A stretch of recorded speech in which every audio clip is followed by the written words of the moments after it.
සාදු සාදු සාදු අති පූජනීය අති ගෞරවනීය මහා සංඝ රත්නයෙන් පාද නමස්කාර පූර්වකව අවසරයි. අද අපි බලාපොරොත්තු වන්නේ තමන් තුළින් ධර්මයේ දැකීම සම්බන්ධව.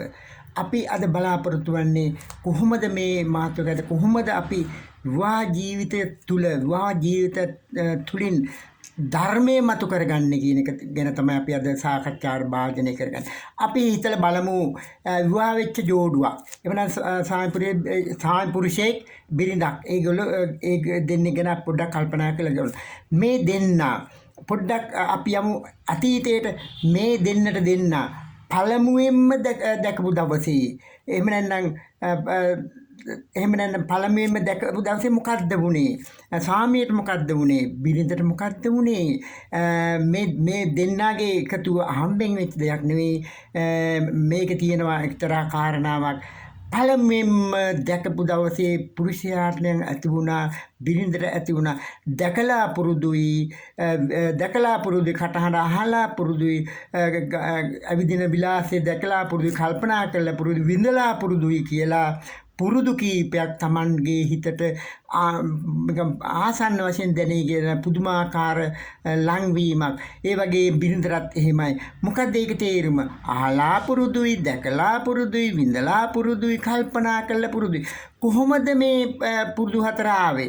දැන් මේ පුරුදු හතර ගත්තාම ඒ පුරුෂයාට දැන් ඕනතරම් ගෑනු ආය දැකලා තියෙනවා. නමුත් ඒ ගතිය ආවේ නෑනේ. ඒ වගේ මේ කාන්තාව ඕනතරම් පුරුෂයෝ දැකලා තියෙනවා. එයා මේ දැකලා පුරුදු විඳලා පුරුදු කල්පනා කරලා විඳලා පුරුදු එහෙම දෙයක් දැනුනේ නෑ. නමුත් මේ එක්තරා කාන්තාවට එක්තරා පුරුෂයෙකුට විතර මෙහෙම වුණේ මොකද්ද? අන්න ඒකට හේතුවක් තියෙනවා. ඒ හේතුව තමයි මෙන්න මේ පුරුදු හතර ආවේ. මේ පුරුදු ආවේ කොහොමද? තමන්ගේ චිත්ත සංතානයේ තියෙනවා ගතිපොදියක්. කර්මජ කාය තුල තියෙනවා ගතිපොදියක්. ඒ ගතිපොදිය තුල තියෙනවා ඈත සංසාරේ ඉඳලම තමන් පුරුදු කරගත් දේවල්. මෙතන මොනවද පුරුදු කරගත්තේ? කාන්තාවක් පුරුෂයෙක් එක්කත් පුරුෂයෙක් කාන්තාවක් එක්කත් ඉඳලා ඒ දැකලා ඒ පුරුදු වීම තමයි අනන්ත සංසාරයේ සිට අදන් ගති එකතු වෙලා තියෙනවා අපේ ගති පොදියට. ඒ ගති පොදිය ක්‍රියාත්මක වීමෙන් තමයි මෙතන දැකලා පුරුදුයි අහලා පුරුදුයි විඳලා පුරුදුයි කල්පනා කරලා පුරුදුයි කියන එක මතුනේ. එමෙන්න කාටත් ඇති වෙනවද? දැකලා පුරුදු කියලා අනිත් කාන්තාවට ඇති වුණා අනිත් වෙන පුරුෂයන්ට ඇති වුණා නෑ. අන්න සංසාර අනන්ත සංසාරේ ඉඳලා අපි පුරුදු කරගත් දේවල් ඒ කාන්තාවක් එක්ක ඉඳලා පුරුෂයෙක් එක්ක ඉඳලා ඒ සුවය විඳලා අතීතයේ සිටන් ආපු ඒ ගතිපොදිය අපේ චිත්ත සංතානයේ අන්නේ චිත්ත සංතානයේ තියෙන ගති ක්‍රියාත්මක වුණා. කාන්තාවට ක්‍රියාත්මක වුණා පුරුෂයාට ක්‍රියාත්මක වුණා. ක්‍රියාත්මක කියලා සුවයක් ඇති වුණා. සුවයක් ඇති වුණා කියන්නේ මොකද්ද? ආසාවක් ඇති වුණා. කැමැත්තක් ඇති වුණා. කැමැත්තක් ඇති වුණා මොකද්ද වෙන්නේ? ඒක වේදනාවක්, වේගයක්, ආවේගයක්, චිත්ත ආවේගයක් බවට පත් වුණා. පත් වෙලා මොකද වුනේ? තමට ආස හිතුණා මෙයත් එක්ක කතා බහ කරන්න. මෙයත් එක්ක මෙයා තමන්ගේ එක වහලකට ජීවත් වෙන්න විශාල ආසාවක් කරන වේගයක් සුව වේගයක් සුවය තුනම ඒක දිගටම ඒ ගැන කල්පනා කරන්න පටන් ගත්තා. ගෙදර ඇවිල්ලා අයියෝ අර මටම ගැලපෙන කාන්ත අන්න බලන්න මොනතරම් වන්න කියලා ගෙදර ඇවිල්ලා කල්පනා කරන විශාල සුවයක් කරන කාන්තාවත් එහෙම කාන්තාවත් ගෙදර ගියාම අයියෝ මටම ගැලපෙන පුරුෂයෙක් මටත් අරයා දැකලා පුරුදු කියලා කල්පනා වෙලා එයා ගැන හිතනවා විඳිනවා සන්තෝෂ වෙනවා සුඛ වේදනාවක් ඇති වෙනවා. ඇති වෙලා ගෙදර ගිහිල්ලත් කල්පනා කළා මොකද්ද වෙන්නේ? එයාලට හිතෙනවා. එයාලට ඊට පස්සේ හිතෙනවා කොහොම කෙසේ හෝ අරයා තමන් නතු කරගන්න එක වහලක් යටේ නාස හිතෙනවා. බලන්න මොකද්ද වුනේ මේ දීගන්ව අස්සන්තෝ අස්සාමීති පජානාති දීගන්න පස්සන්තෝ පස්සාමීති පජානාති. අර දීගන්වා කියලා දීර්ඝ සංසාරේ ඉඳන් මේ කාන්තාවත් මේ පුරුෂයාත් විඳලා පුරුදු දැකලා පුරුදු කියන එක අර අනන්ත සංසාරේ ගෙනාපු නිසා තමයි මේ දෙන්නට එකතු වෙන්න වුණේ. දැන් මේගොල්ලෝ මේ විදිහට ජීවත් වෙනවා. දැන් අපි බලමුකෝ දැන් අපි දන්න මෙතන තමන්ගේම ලෝකයක් හදාගත්තා. අපි ගම් බලන්න මෙන්න ස්ත්‍රී පුරුෂ අතර ගැටුමක් ඇති වෙනවා. ඇයි ගැටුමක් ඇති වෙන්නේ? දැන් ගැටුමක් ඇති වෙනවා. ඇයි ගැටුමක් ඇති වෙන්නේ? අන්න තමන්ගේ මෙතන නෝනයි කිව්වට තමන්ගේ ලෝකේ තමන්ගේ ඇතුලේ ඉන්න නෝන කෙනෙක් හදාගෙන පුරුෂයා ඉන්න තමන්ගේ ඇතුලේ මේ වගේ නෝන කෙනෙක් නෝන බලනවා තමන්ගේ හිතේ හදාගෙන තියෙන පුරුෂයෙක් ආන්න ඒ පුරුෂයා හිතේ හදාගත්තු නෝනා අන්න බාහිරින් පොඩ්ඩක් හරි ගැලපු නිසා තමයි දෙන්න එකතු වුණේ. ඒ රූපයට තමන්ගේ ගතිපොදියට අදාළ රූපයක් බාහිරින් දැක්ක. එහෙම නැත්නම් තමන් හදාගෙන ඉන්න නෝනා හිතේ හදාගෙන ඉන්න නෝනට ඒකේ ගතිරුවට සමාන ගැලපෙන රුවක් බාහිරින් දැකලා ඒ තමන්ගේ ලෝක ක්‍රියාත්මක වෙලා තමයි මේ දෙන එකතු වුණේ. නෝටත් එහෙමයි. තමන් අර හදාගෙන ඉන්න සාපුරුෂ සමාන චරිතයක් තියෙන පුරුෂයෙක් තමයි හොයාගත්තේ. දැන් මේ දෙන්න මොකද්ද වෙන්නේ? එක වහලකට ඇවිල්ලා ටික දවසක් යන මොකද්ද වෙන්නේ? දෙන්න අතර ගැටුමක් ඇති වෙනවා. අර හේතුව මොකද්ද? තමන් හොයනෝ තමන්ගේ අර හිතේ හදාගත්තු හිතේ ඉන්න නෝන පිටින් ඒ වගේ නෝන බලනෝ තමන්ගේ හිතේ හදාගත්තු පුරුෂයා එළියෙන්. නමුත් එතන යම් අඩුපාඩු මැද එතන සමාන මැච් කරනවා ගලපනවා. නමුත් යම් අඩුපාඩු මැද ඒ දෙන්න අර මැච් කරලා සංසන්දනය කරලා බැලීම තුල ගැටුමක් හදාගන්නවා. අපි දන්නවා මේගොල්ලෝ විවාහ වෙන කලින් මොකද්ද වුනේ? සාමාන්‍ය 150 මේ විදිහට අර ගතිපොදි ක්‍රියාත්මක 150ක් ගැලපුණා. නෝනත් 150යි ගැලපුණේ. නමුත් විවාහ වෙන්න කලින් මහා සුවයක් ඇති වෙලා යම් තව ඉතුරු 50 මොකද්ද කළේ? දැන් නෝන කියන මහත්තයට යමක් කියනවා මහත්තයට යමක් කියනවා නම් නෝන යමක් කියනවා මහත්තයට උඩින් පැල්ල කරනවා. යම් දෙයක් කිව්වොත් ගෙනත් දෙන ඊට වඩා හොඳ දෙයක් ගෙනත් දෙනවා. ඒක නෝන කියන මොකක් හරි මහත්තය මොකද්ද කරන්නේ? ඊටත් වඩා ඉහළින් 10 ගුණකින් ඉහළ දේවල් කරලා පෙන්නනවා. ඒතර මේ දෙන්න මේ විදිහට තමයි ආදරය කරන කාලේ රංගපානවා. අර ඉතුරු 150 සම්පූර්ණ කරගන්න රංගපාලා එක්කන නෝන කියනවා මහත්තයා මේ විදිහට කොණ්ඩේ කමන්න. ඉතින් මහත්තයා එකක් ගන්නවා. ඊට පස්සේ නෝන මෙයා කියන මේ වගේ ඇඳුම් අඳින්න ලස්සන මේ පාට ඇඳුම් අඳින්න කියලා ඒතර ඒ විදිහටම අඳිනවා. රංගපාලා 150ම සම්පූර්ණ. එතන 100ම සම්පූර්ණ. දැන් මහත්තයා මගේ හිතේ ඉන්න නෝනක මටම කියන නෝන කෙනෙක් හම්බුණා කියලා බොහොම සතුටුයි කල්පනා කරලා ඉන්නවා. ඊට පස්සේ ගෙදර ගිහිල්ලත් ඒ ගැන කල්පනා කරලා හරීම සුවයි. මගේම නෝනා මටම කියලා නෝන කෙනෙක්. ඊට පස්සේ එයා ගැන හිතනවා hina යනවා ඒ ගැන කල්පනා කරලා අර සිහින ලෝකේ තමන්ගේ ලෝකයක් හදාගන්නවා. නිත්‍ය සුඛ ලෝකයක්. එතකොට ඒ සමහරවට තනිනුත් hina යනවා. සින්දු කෑලිත් මතක් වෙලා hina යනවා සන්තෝෂ වෙනවා. අර ලෝකේ ජීවත් වෙලා තමයි ඒ වගේම නෝනත් ඒ තමන්ගේ තමන්ටම කියලා මහත්තයෙක් හම්බුණා.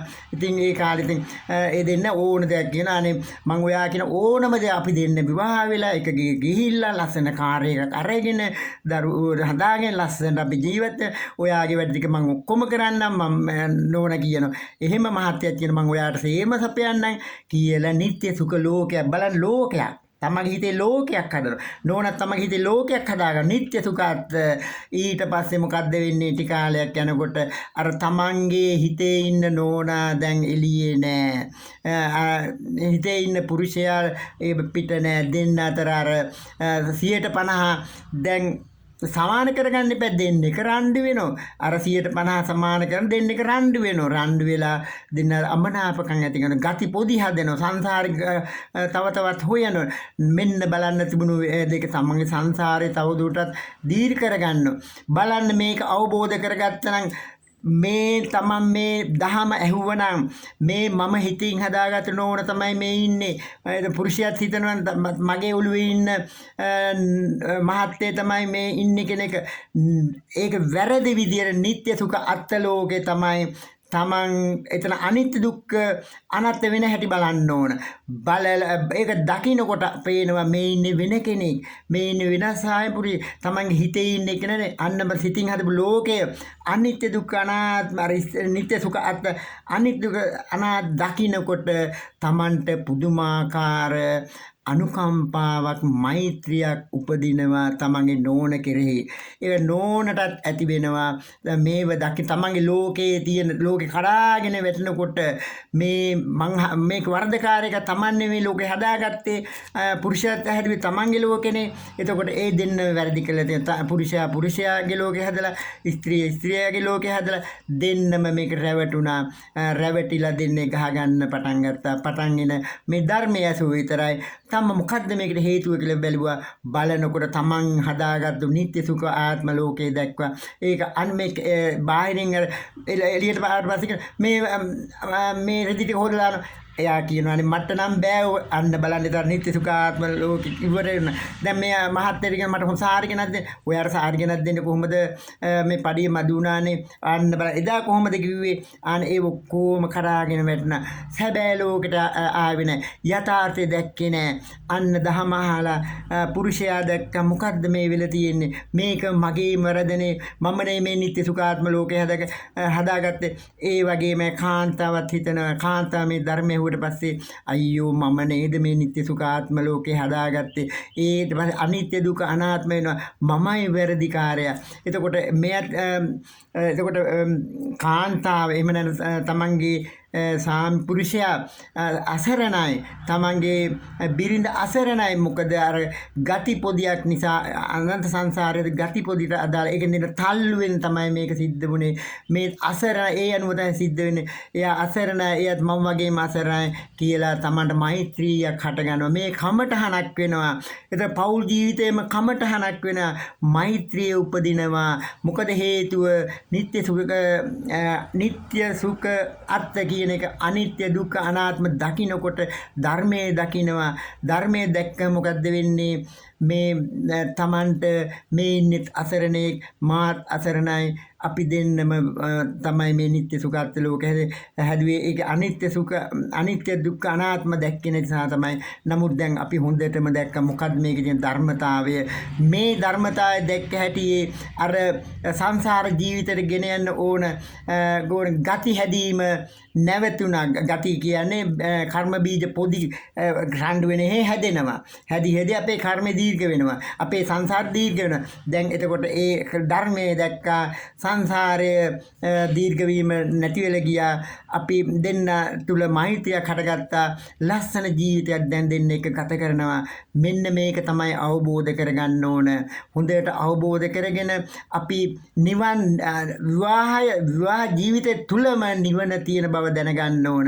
අර වේදනාවක් වේගයක් ආවේගයක් චිත්තාවේගයක් ඇතිවීම දැකලා තමන්ගේ පෞල් ජීවිතේම ප්‍රමාණවත් නිවන් දැකීමට එතනම නිවන හදාගන්න පුළුවන්.